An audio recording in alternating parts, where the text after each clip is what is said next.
Olá, boa noite.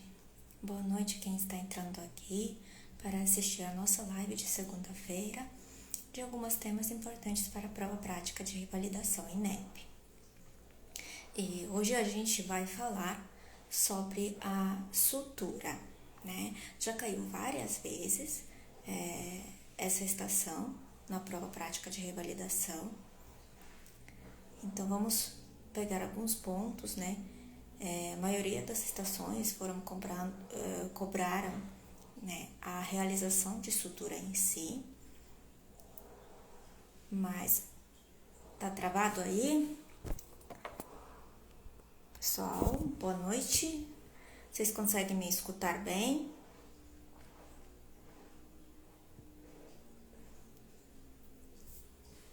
Está tudo certo com o som aí? Vocês conseguem me ouvir? Continua sendo travado?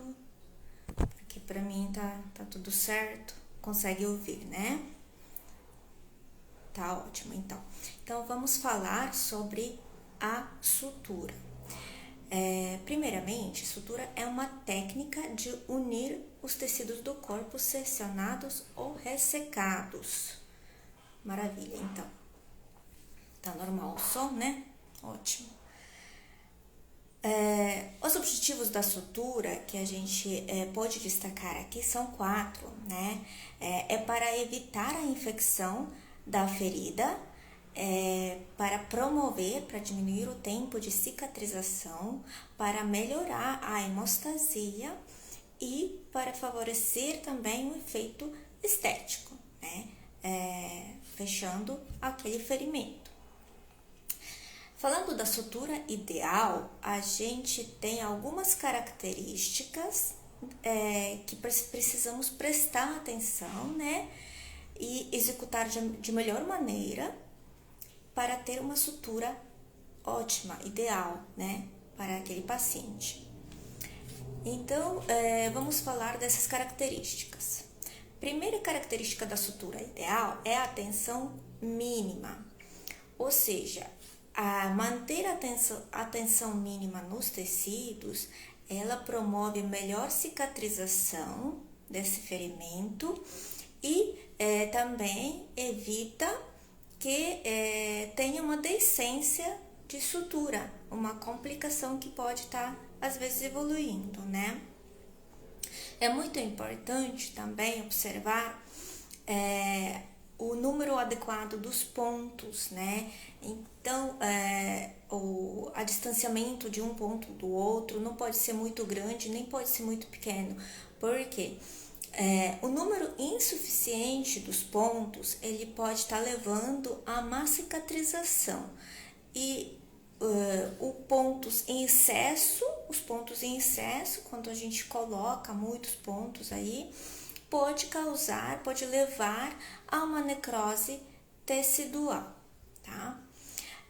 Outro ponto importante para uma sutura ideal é observar alinhamento adequado, ou seja, as bordas da ferida regulares, com o alinhamento certo dessas bordas, né? Para que também tenha uma melhor cicatrização do ferimento e também, nesse caso, a gente promove também uma melhor estética para o paciente. Isso é muito importante também. Outro ponto importante é sobre a escolha dos materiais, né? Então, a gente vai sempre preparar um material adequado, né? Tanto em questão de instrumentário, né? Quanto em questão dos fios, né? Escolher um fio adequado, vamos falar daqui a pouco sobre isso, né? Agulha adequada para o tipo de tecido, aonde a gente vai executar essa sutura, né?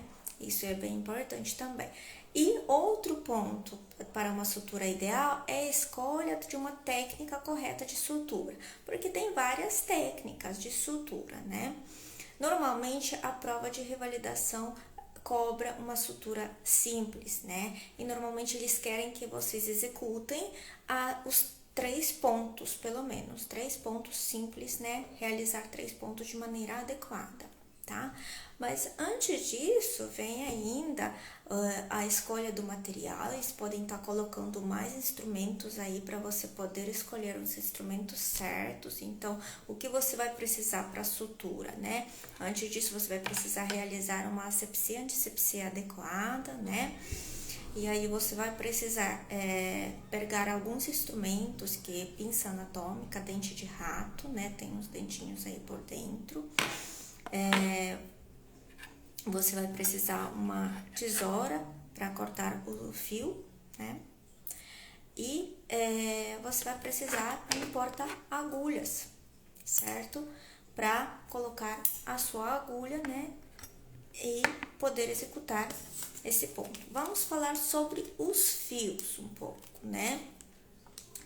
Os fios, eles podem ser divididos em biológicos e sintéticos, e também estão divididos em monofilamentares e multifilamentares. Normalmente a gente usa os fios monofilamentar, eles levam a uma menor inflamação dos tecidos, uma menor reação inflamatória, tá? Então, se a gente for pensar em um fio ideal, ele tem que ter uma resistência à tensão igual aos tecidos, ele tem que ser fino, regular, flexível, ter pouca reação tecidual, no caso seria um fio monofilamentar, e um baixo custo.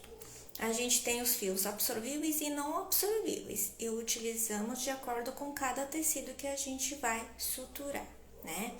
Entre os fios absorvíveis podemos destacar, por exemplo, o catgut, né? Entre os fios não absorvíveis, que a gente vai utilizar na maioria das vezes, né? E a prova prática que cobra para a sutura da pele, né? Dos ferimentos superficiais da pele.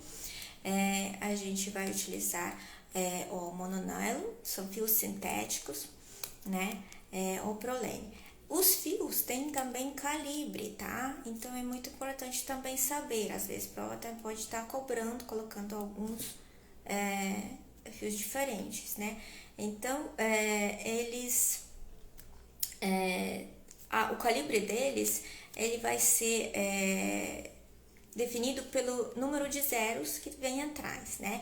Então, aquele fio que tem menos zeros, né? Ele vai ser mais grosso, e aquele que tem mais zero vai ser mais fino. Por exemplo, o fio 2.0, ele tem maior calibre do que o fio, por exemplo, 4.0, certo? Então, quando a gente vai escolher cada fio, né?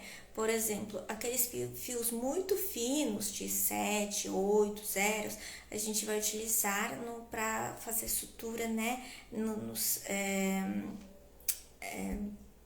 vasos, nervos, né? Então, não aquilo que a prova cobra, mas a gente utiliza para prova 2.0, 4.0, o fio, certo? Tipo de sutura, a gente tem sutura contínua ou sutura separada.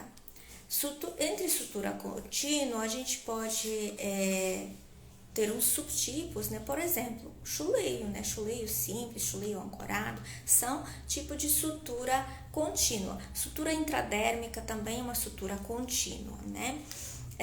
Quais vantagens e desvantagens da sutura contínua, tá? É só para conhecimento geral essa informação, né? As vantagens, que a sutura contínua é muito mais rápida de se realizar, né? Ela tem também mais qualidade hemostática, né? Então promove maior hemostasia, e também é impermeável à saída das secreções. Porém, uma das desvantagens, se um dos fios se romper em algum ponto, né, dessa sutura, aí toda a sutura ela pode se desfazer. E também essa sutura contínua ela é muito difícil de ser aplicada em algumas regiões curvas, né? Aquele ferimento que não tem uma linha reta, vamos dizer assim, né?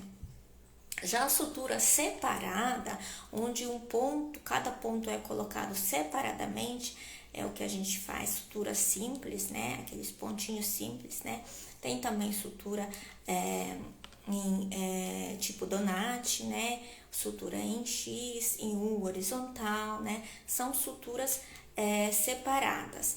Então, as vantagens delas, que cada ponto é independente de si. Se um ponto se rompeu, os outros seguram o ferimento, né? Então, o ferimento permanece ainda fechado.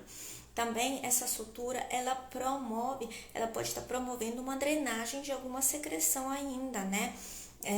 Permite ainda essa drenagem após a realização da sutura. E também promove menos isquemia dos tecidos, certo? Já é mais demorada para aplicar, né? Uma das desvantagens dela, e também pode ter alguma irritação dos tecidos em volta, né? Uma vez que cada ponto ele requer um nó. Vamos falar um pouquinho também sobre as indicações e contraindicações das suturas. Então, vamos lá. A indicação da sutura, as indicações são os seguintes. E aqui acho que é uma informação muito importante para a prova, né? Primeira das indicações é lesão profunda com exposição de tecido subcutâneo. Próxima indicação seria uma lesão com um afastamento significativo das bordas. Então, a gente precisa aproximar essas bordas, tá? A ausência de tensão para fechamento, uma lesão em um local de movimentos intencionais, né? E lesão, ela tem que ter um tempo, né? Então, não temos um tempo adequado para realizar essa sutura, né? Normalmente é até umas 6, 8 horas, mas é permitido até umas 12 horas em umas regiões que tem uma maior vascularização, tá?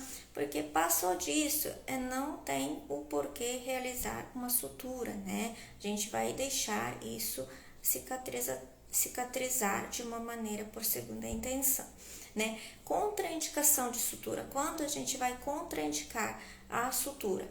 Quando temos uma infecção já instalada ou tem uma contaminação bem grosseira da ferida, né? Quando tem um corpo estranho, né, nesse ferimento, uma retenção de um corpo estranho. Então, enquanto houver um corpo estranho, a gente não vai suturar, né? Escoriação simples, né? Não vamos suturar nesse sentido. Outra contraindicação bem importante, em caso de mordeduras, cão, gato, morcego, né? Não suturamos, não fazemos isso. Quando tem uma perda grande de tecido, e aí isso vai promover uma tensão muito grande, né, para poder suturar. Então, a gente não indica, nesse caso, a sutura. E o tempo, né, bem prolongado do início de ferimento, né, quando o ferimento surgiu. Então, mais de 6, 8, 12 horas, né, passou das 24, certamente já não vamos suturar, né. Lembrar também depois da sutura, lembrar das condutas posteriores, né, das orientações posteriores sobre os curativos, né, a serem feitos, e sobre as profilaxias. Profilaxia para tétano, principalmente, né, vamos lembrar aqui, a gente vai, primeiramente, quando a gente fala sobre profilaxia do tétano, a gente vai dividir e classificar esse ferimento em baixo ou alto risco, né? Aí o ferimento de baixo risco para tétano é aquele ferimento superficial, aquele ferimento que não tem um corpo estranho, que não tem um tecido desvitalizado, né? E aí a gente também vai ter uma diferença. Se o paciente não souber de uma vacinação para o tétano, não saber se ele fez alguma vez já, há quanto tempo, ou se tiver menos de 3 doses, né, para tétano, a gente vai indicar uma vacina para esse paciente. Uma vacina se houver um ferimento de baixo risco. E se houver um ferimento de alto risco, vamos indicar tanto vacina quanto imunoglobulina nesse caso, tá? Menos de 3 doses ou uma vacinação incerta. Agora, se o paciente tem 3 doses ou mais, né? Aí a gente vai olhar quando foi feita a última dose. Menos de 5 anos, a gente não vai fazer profilaxia nenhuma, né? Se for de 5 a 10 anos, a gente vai fazer vacina para aqueles ferimentos que têm alto risco de contaminação de tétano, né? De 5 a 10 anos. Se for baixo risco, não precisaria fazer nesse caso. Baixo risco, a gente vai indicar vacina a partir de 10 anos que passou da última dose da vacina de tétano, tá? Bom, deixa eu ver aqui o que mais a gente poderia estar falando sobre as suturas, né? Então, o que a gente vai ter que lembrar aqui, né? Falando das suturas, os objetivos da sutura, a sutura ideal, ponto simples, treinar bastante, né, em casa, isso é bem importante também, tá? Porque na hora da prova bate aquele nervosismo, né? Então, deixar mais no automático, né? Condutas iniciais, então, sempre antes de você correr para suturar, você confere o seu equipamento, você confere materiais que você tem, você faz asepsia, antisepsia, você faz anestesia também, não esqueça disso, né? Anestesia naquele local do ferimento. Inclusive, lembrando que quando você vai perguntar para o paciente, né? Então, você vai tocar, você fez anestesia, você vai tocar em volta daquele ferimento e vai perguntar se o paciente sente dor. Porque a anestesia local, ela vai tirar que o paciente sinta dor, né? Então, ela vai promover uma analgesia, né? Mas ela não vai tirar totalmente, assim, sensibilidade, né? Normalmente não.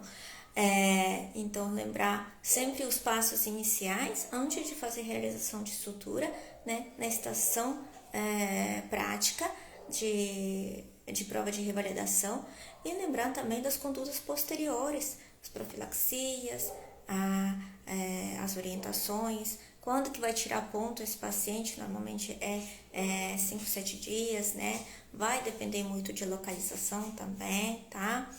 Mas, então, você vai orientar esse paciente a retornar, orientar sinais de alarme, caso surgir algum sinal flogístico, né? Retornar antes, né? Então, esses pontos iniciais, a sutura em si e os passos posteriores à conduta posterior da sutura. Bom, basicamente é isso que eu queria falar para vocês hoje. Sobre o nosso tema de sutura, né? Foi bem rapidinho. E se tiver alguma dúvida, né? Estarei aqui para esclarecer também essas dúvidas. Obrigada a todos que ficaram aqui até o final da live, né? A todos que participaram. E até a próxima segunda, até o próximo nosso tema. Um beijo no coração de todos vocês e bons estudos!